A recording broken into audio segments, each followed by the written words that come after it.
त्यो देखिएको माथि पहाडको नजारा देखाउँछु है त तपाईँलाई मैले। गन्तव्यतर्फ जाने क्रममा यस्ता बाटाहरू होइन। ल हेर्नुहोस् कस्तो छ बादल, आफूलाई नै छोएर बादल उडिरहेको दृश्य हेर्दा कस्तो मनै आनन्द हुने। अब माथिबाट तपाईँलाई तलतिरको दृश्य देखाउँछु गाउँतिर गए। यो फुल हेर्नुहोस्, पहाड सेता चम्किला बादलहरू, यो पहाड ढुङ्गा पत्थरलाई चिरेर निस्किएका रुखहरू। यसलाई चाहिँ हामीले गाउँघरतिर सल्लाह पनि भन्छ, सल्लाह होइन चिरको रुख भन्छ। यो अर्को खालको हुन्छ है। पहाड हिउँ अझै यो गर्मी मौसममा पनि अझै पग्लिएको छैन हिउँ चाहिँ, यस्तो छ।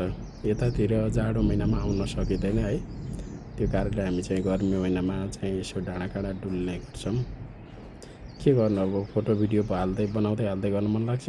यति माथि छ त तपाईँहरूले हेर्नुहोस्, म चाहिँ फोटो भिडियो हालिदिन्छु, तपाईँहरूले हेर्ने काम हो है। तपाईँहरूले हेर्नुहोस्, मनोरञ्जन लिनुहोस् है। ठाउँ कस्तो छ ल है त, जय नेपाल।